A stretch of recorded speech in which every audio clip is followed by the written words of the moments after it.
está preparada para atender e implantar as necessidades de saúde e segurança do trabalho e do e-social na sua empresa. Acesse proteusmedicinadotrabalho.com.br ou ligue 2725-0878 e conheça todas as soluções inteligentes que oferecemos. Proteus, qualidade reconhecida e certificada ISO 9001-2015.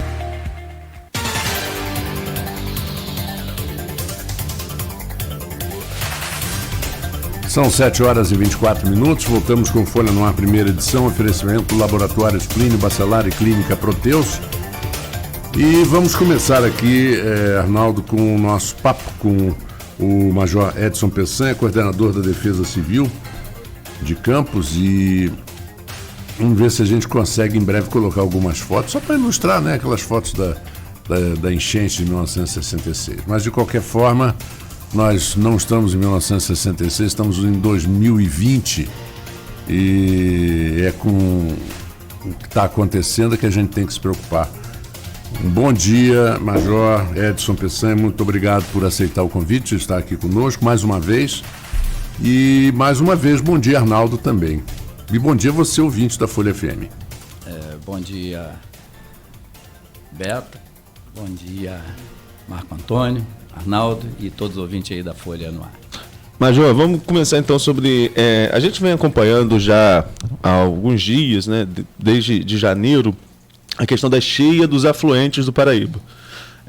Nós tivemos ali em Três Vendas, ali o Muriaé que rompeu o dique da Boianga, ele rompeu, tivemos famílias desalojadas, tivemos uma grande complicação. Depois de um grande tempo acompanhando, e a gente ficava muito atento ao que poderia acontecer com o Paraíba, já que os afluentes estavam tão cheios, enfim, né, essa água chegou com força ao Paraíba do Sul na última semana e atingiu a cota de 9,89, enquanto a cota de transbordo, o limite de transbordo é 10,60.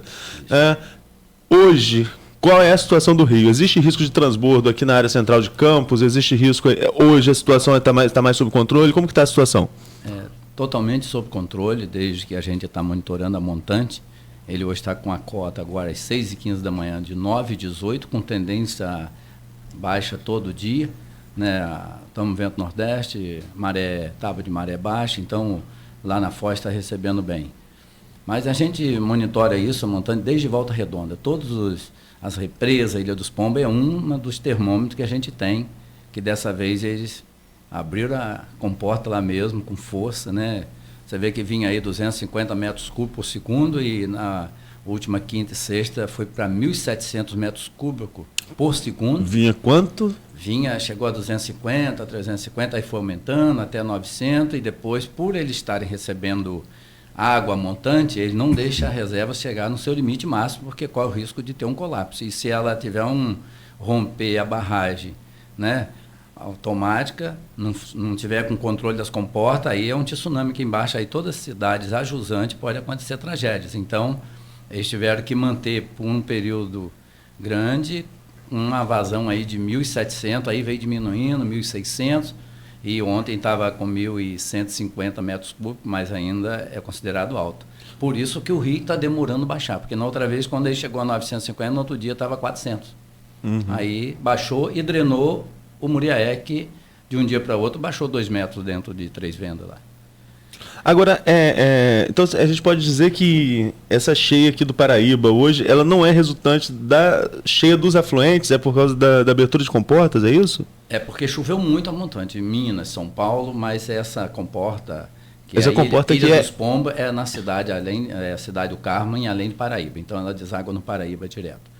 Então, ela está mantendo isso, por isso que está demorando a vazão. A gente disse, no outro dia chegou a 9,05 e depois baixou 2 metros rápido de um dia para outro. Por quê? Porque eles fecharam lá a comporta, a água do Paraíba drenou com força e aqui na foz do Muriaé, por sua vez, drenou, né, com bastante intensidade e a localidade de Três Vendas ficou aliviada e foi coisa rápida. Foi um susto, mas a equipe toda montada pelo prefeito Rafael Diniz, né, todas as secretarias foram disponibilizadas para lá, recursos, e em tempo hábil conseguimos fazer a contenção não mais do dique da Boianga, que é um dique secundário, mas da BR-101, da BR-356, para que não inundasse a comunidade de Três Vendas. Ali a gente pode dizer que o dique que rompeu foi eu até usei uma expressão aqui no programa, falei que era um dique, agora eu não lembro qual foi a expressão, mas era um dique preventivo, é um pré-dique, na verdade, né? Como se fosse um pré, porque o dique mesmo é a rodovia, né? O chamado dique estrada, não é isso? Que não é o que o DENIT diz, porque isso tem audiências públicas a respeito das ações que tem que ser feito ali na localidade de Três Vendas e também para a BR-356. Os personagens envolvidos são o governo do estado e o governo federal, porque o dique da Boianga é um dique que margeia o rio Muriaé. Então, quando a usina tinha plantação de cana naquela área baixa ali, a usina que fazia a manutenção do dique, né? Independente, corria uma erosão, ele ia lá e corrigia. Hoje não faz mais isso porque ficou a cargo do estado e só conserta quando há o colapso. Isso para a gente não interessa. E a estrada não serve de segurança como um dique, porque ela não foi planejada para funcionar nas duas. Ela não recebe pressão lateral. Ela recebe pressão vertical, a carga que passa em cima dela. Mesmo assim, ela está vulnerável em vários pontos. Rachada, cedida. Então, é o que a gente fala junto ao Ministério Público, que tem que fazer um dique paralelo em frente a Três Vendas, como é o dique que protege a cidade de Campos, que seja feito ali. Porque mesmo se não tivesse população nenhuma, a rodovia teria que trazer segurança para quem trafega por ela. Haja visto que em 2007 2 vidas foram ceifadas e moradores de Três Vendas. Por isso que eles ficam traumatizados. Porque elas vêm sofrendo consequentes cheias ali. 97, 2007, 2008 para 2009, 2012 e agora 2020. Agora, dessa vez, não chegou a passar água para dentro de Três Vendas porque foi uma ação rápida e conseguimos conter a estrada que tem uma galeria que não tem comporta. É outra questão que a gente está discutindo junto ao DENIT e Ministério do Transporte. Existe ofício em todos os órgãos. A Defesa Civil, até já no governo do prefeito Rafael Diniz, nós reiteramos o ofício a todas as autoridades que é de competência para fazer alguma coisa de segurança para proteger aquela comunidade ali. Só passando aqui rapidinho pelas redes sociais, o Dilcimar Toledo, ele está acompanhando a gente do Rio de Janeiro, está acompanhando pelas redes sociais, e uma pergunta que o senhor até mesmo já respondeu, só para reafirmar.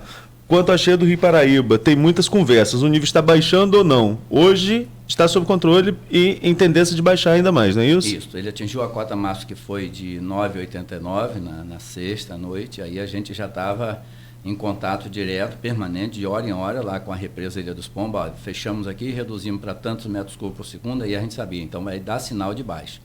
Então, demorou a baixar, está baixando lento, a gente já explicou o porquê, mas hoje já está em 9,18 e com tendência a baixar todo dia, então situação bem controlada. Nós estivemos visitando todas as comunidades ribeirinhas no sábado, né? Coroa, Ilha do Cunha, ali na rua Professor Mesquita, que dá atrás da Fundação Rural, tem 150 famílias dentro do dique ainda para dentro do rio, mas ali estavam tranquilos, nós tranquilizamos todas as famílias, eu estive lá visitando, caminhando ali, e dizendo do monitoramento que a gente estava fazendo na montante, e em tempo hábil a gente ia, se precisasse remover, fazer sem maiores prejuízos.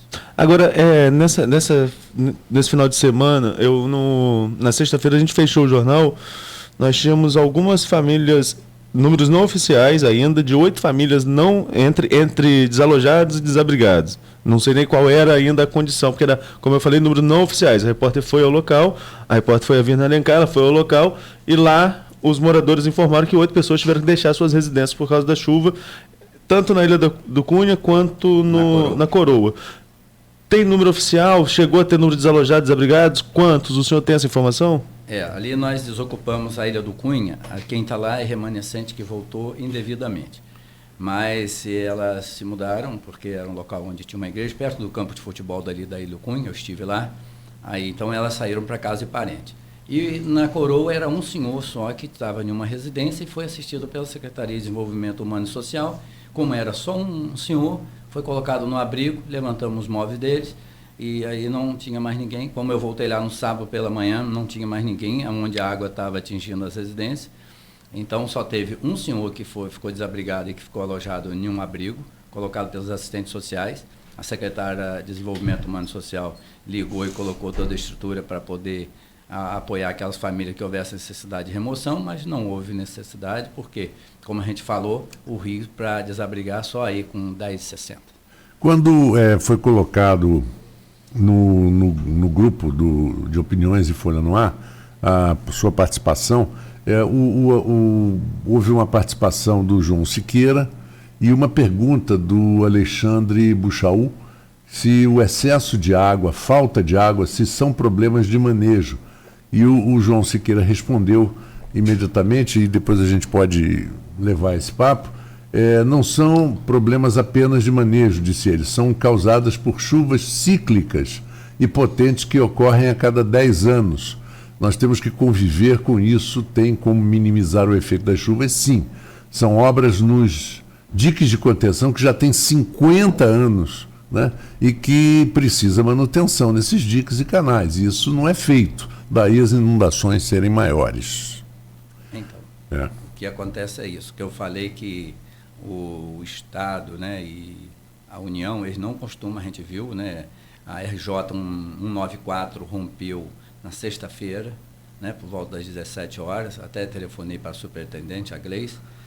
Então, ela imediato destinou o maquinário para lá e conseguiu fechar, porque senão aí lá para o lado de Campila e as outras propriedades, e até podia retornar até para o assentamento ali, né, Zumbi 1 e 2, aqueles assentados ali. Mas ela em tempo hábil também com maquinário, caminhões à noite. Eu mandei a equipe da Defesa Civil para lá, até falei com ela que eu estava com um carro traçado para apoiá-la no que fosse necessário, mas ela conseguiu conter, porque quando a gente ficou sabendo, eu só disponibilizei a equipe para lá para fazer a sinalização para evitar, porque tratando-se em período de verão, muitas pessoas deslocam para as praias de São Francisco por ali, pela RJ.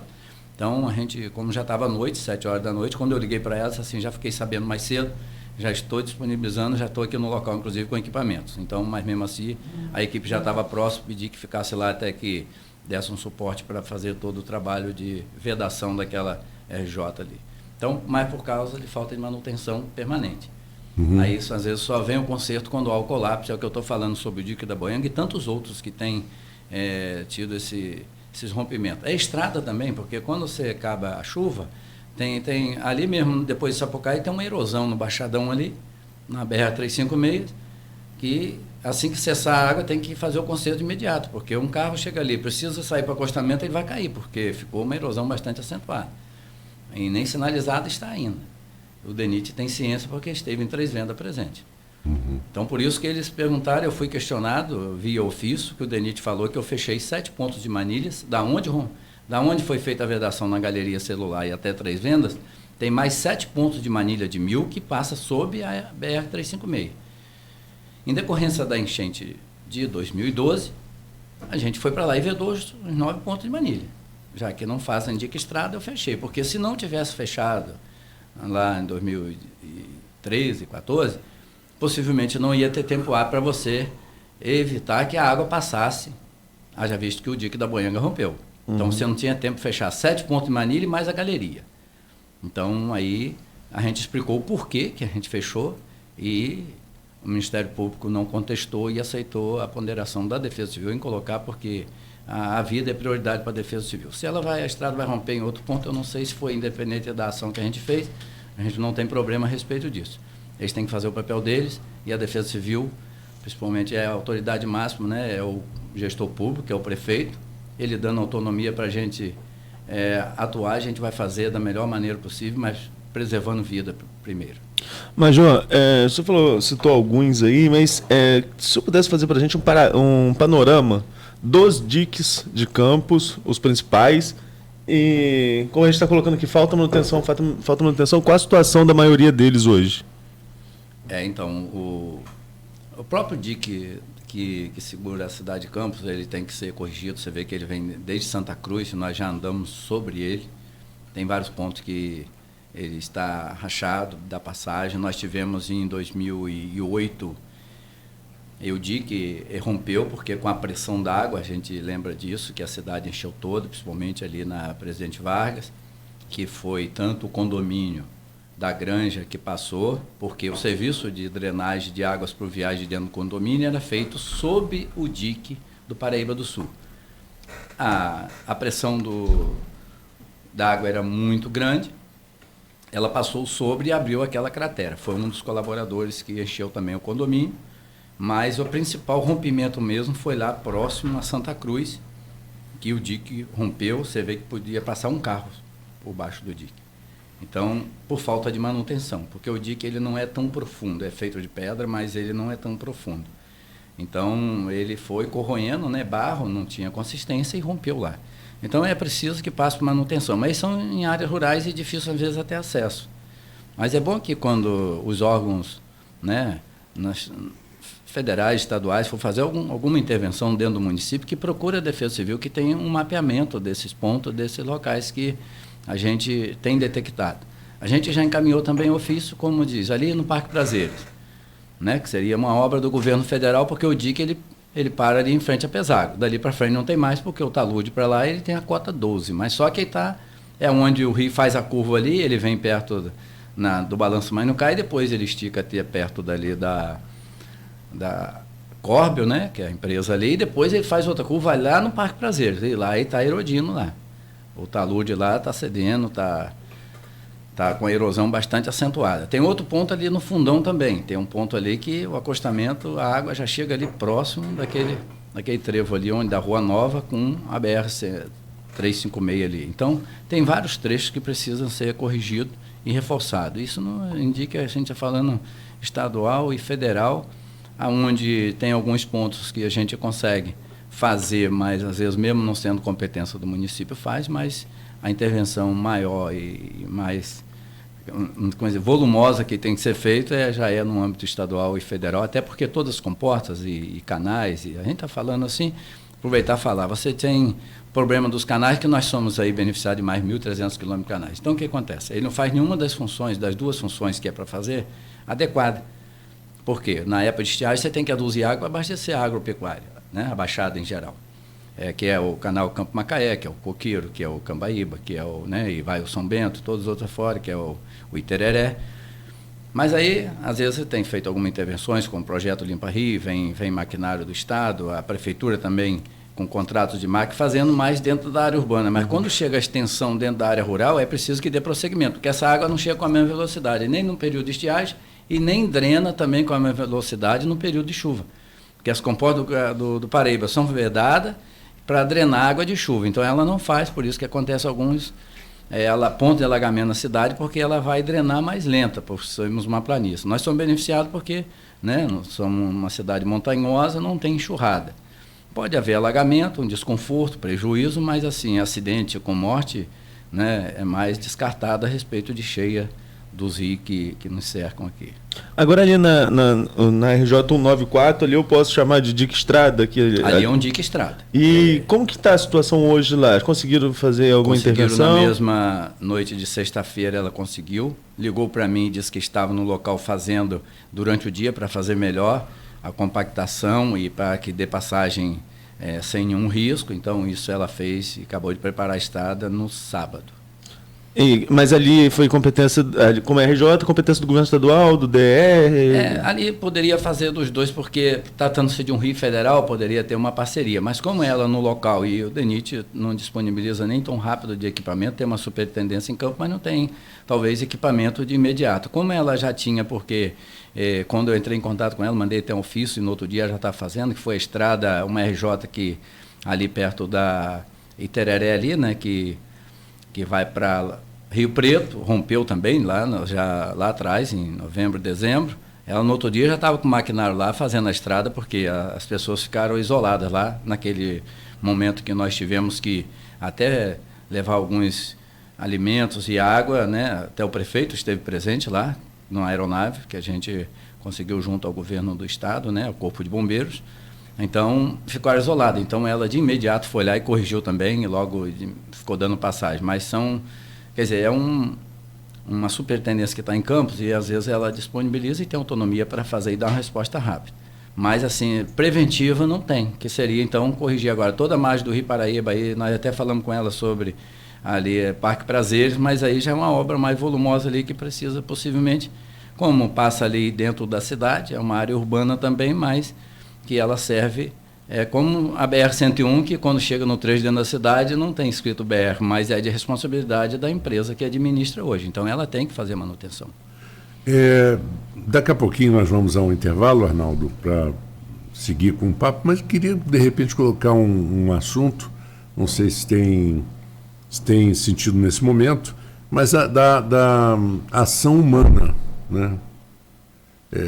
A interferência do homem que a gente fala aqui, que negar isso é querer também não enxergar o que acontece, né? A gente já tem influências climáticas e todas, mas principalmente essa parte dos rios, encostas, tem muito da ação humana, né? A gente sabe que em encostas, se você tira toda a vegetação, você perde o que a gente chama da armação do concreto armado, né? O concreto armado, se você botar só cimento, areia e pedra, vai ruir. O ferro é que segura. E a planta, ela é o ferro natural, né? Como é que chover isso? Muitos dizem assim, a água entrou na minha casa. De repente você primeiro entrou na área da água, né? Na área, a gente estava comentando isso, Marco Antônio, logo antes de entrarmos no ar. Então, a gente vê muito isso nas encostas, na margem ribeirinha, de pessoas plantar bananeira, empim. Isso não é aconselhável, porque onde um pé de banana ele produz o cacho, você corta, ele morre. Aquilo ali cria uma fenda para penetração de água e aí aonde acontecem as erosões. A mesma coisa você planta empim e batata. Você está sempre revolvendo a terra quando você vai recolher. Então não é por isso. Por isso que existe a plantação de matas ciliares, para você não ocupar aquela área e proteger o talude, né? Uma vez um professor falando em uma palestra, até foi de Defesa Civil mesmo, e dizendo assim, olha, vocês vão entender bem. Eu sou careca, se eu bater embaixo do chuveiro, a água desce mais rápido. Aí pegou uma senhora que com um cabelo, né, bastante cheio e disse assim, olha só, se ela entra, né, ela vai demorar a descer. São as matas ciliares, que são as vegetações, e ela contém água. Por que a água fica toda enlodada? Porque não tem consistência na vegetação, porque são interferências que o homem faz, e isso vem carreando terra, assoreia os rios, e o risco de desabamento e de desastre. Vamos dizer que uns 80% é intervenção humana. Você vai lá a encosta, a gente vai daqui, anda nas estradas, onde não tem interferência, o morro está lá quietinho, lá em cima. Onde tem residência, você corta o talude. Existe na engenharia, né, na geologia, que você teria que ter, no mínimo, um ângulo de 45 graus. Tem gente que corta o talude em um ângulo de 90 graus. Que vegetação que vai ter consistência ali? Ele vai sempre estar erodindo, vai sempre estar com risco de deslizamento. Então, aonde tem interferência ou ocupação desordenada, o desastre está concomitante, está ali presente. Então, quando vai acontecer? A gente não sabe, mas um dia vai. Porque os desastres estão acontecendo assim, né, com uma intensidade, rápido, quer dizer, chove muito, destrói, acontece a tragédia, depois no outro dia você vai lá, só fica a marca do desastre. Então, é bom que a população fique atenta, por isso que a gente diz, quando for adquirir um lote, nós já tivemos intervenção disso em Morro do Coco, a gente tinha um NUPIDEC lá e orientamos os voluntários onde que não deveria ser construído. Só, não sei se dá tempo para a gente comentar aqui, mas... Pode. Então, a pessoa lá vendeu um terreno para uma senhora, você vê que olha o valor, R$ 750. Quer dizer, para isso você já sabe que ele vendeu, sabia onde não poderia vender. E chegou lá, a pessoa estava fazendo um alicerce. Então, a pessoa do núcleo disse assim, olha, estão precisando da presença do senhor aqui, porque tem uma senhora construindo aqui, mas ela disse que não tem lugar para morar, construiu aqui. Aí a gente foi lá, conversou com a pessoa que vendeu para ela e disse que ele não poderia fazer aquilo, porque aquilo ali não era um terreno, era uma área de preservação e não poderia vender. E ele, num consenso, né, a gente não queria, né, queria só administrativamente, né, resolver. E aí ele foi lá e devolveu o dinheiro para ela e ficou o alicerce pronto lá e mais ninguém construiu. Então, quando você consegue detectar em tempo hábil, você ainda consegue, né, deixar e tirar o risco. Mas quando você não consegue, quando vê, já está tem 10, 20, 30 moradias, vira uma comunidade, aí tem um problema político. A gente caso um filho vai social. Lá do lado e faz outro, né? Então... A gente teve casos aqui que... Até mesmo a construção do Morar Feliz no governo passado, do governo da ex-prefeita Rosinha Garotinho, visava justamente algumas dessas comunidades que qualquer enchente, qualquer coisa, todo mundo era atingido, porque tinha muita casa em área de risco. Você mesmo citou aqui há pouco que a Ilha do Cunha, o pessoal retornou, né? Então é um trabalho complicado lá também, né? Tem poucas famílias, porque uma ou duas que estão assim na área que vai atingir aí com menos de 10,60. Essa saiu para casa de parente, não precisou apoio do poder público, não. Quando a gente chegou lá, ela já havia saído.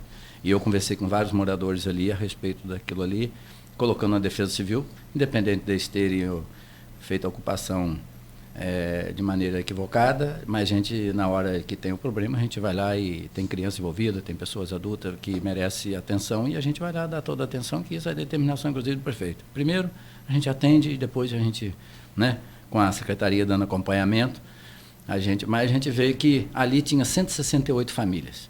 Foi tirado do conjunto do Esplanada. Então, ali você vê que era 9h40, eu já tinha que ter tirado todo mundo para 29 de maio.